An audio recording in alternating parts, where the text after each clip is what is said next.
So obviously, dragging somebody across the floor is not the right behavior. And this was caught on camera. All the witnesses saw it. I did nothing wrong. I just needed an ambulance. But one of my coworkers was in trouble because she yelled at another coworker and was belittling her and was going to get written up by me in the morning.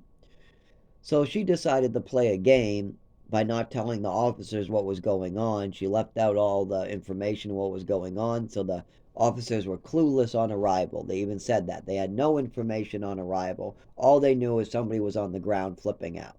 That somebody was on the ground flipping out. The cameras and all the witnesses said it looked like a medical event. It looked like a seizure. But this one individual didn't give them any information on the phone. She purposely left out that I worked there and I was running the show too. I was running the store once again. I was in charge of everything and I was just being relieved by somebody. That's it. Literally, I was supposed to be, it was time for me to go home, and yet I have a seizure right as I'm supposed to be going home, what I fucking hate because I was a long day, long 9 hour day. It was a long one. It was a little longer than eight. I did a nine that day, and I did 6 hours or 4 hours of it as management because it was short management. Anyways, what did the police officer say was the reason for their inappropriate behavior? They did not see the seizure on camera. They did not know what was going on. And on top of this, I was not wearing a uniform, they said. Meanwhile, when you check over the cameras, my attorney says, well, his shirt says Cumberland Farms right on it. It says that he has the hat on that flew off on the camera, so maybe you didn't see the hat. But his pants also are matched uniform. But guess what? The other manager, was not in uniform. She was wearing gray pants, not the right color pants, and she wasn't wearing the correct new shirt.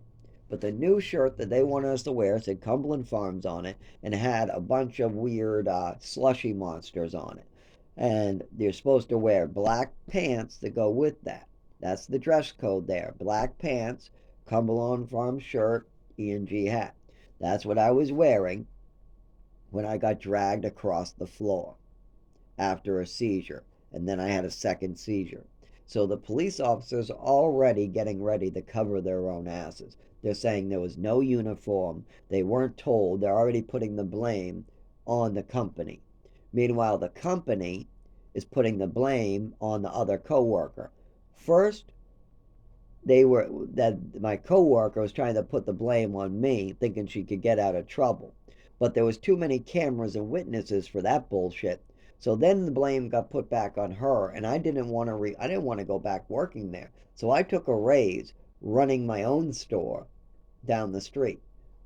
Yes, I took a raise. Even though I'm having seizures, falling on the side of the road, I have to keep the bills paid, even if it kills me. Even if I die tomorrow on the way into work, I still have to try, or I have to do this from living in the woods, thanks to my mother and father. My mother and father have made it, so I either can die in the woods, freezing to death, having seizure after seizure every day, or I can die on the way into work, falling down, seizing as I get sicker and sicker and get more and more injuries trying to keep the bills paid.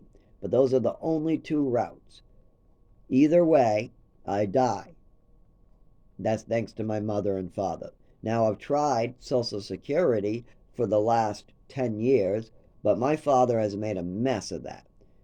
Made a mess. The truth doesn't make any sense to Social Security because all they have is a bunch of lies. So they're trying to match up my mother and father's lies with what I'm really like. My real problems, I'm too honest. I talk too much. I have hyperactivity. I have extreme PTSD from doctors, medicines, food, all different types of different places. I also have a problem with taking medicine now because I've been poisoned so many times.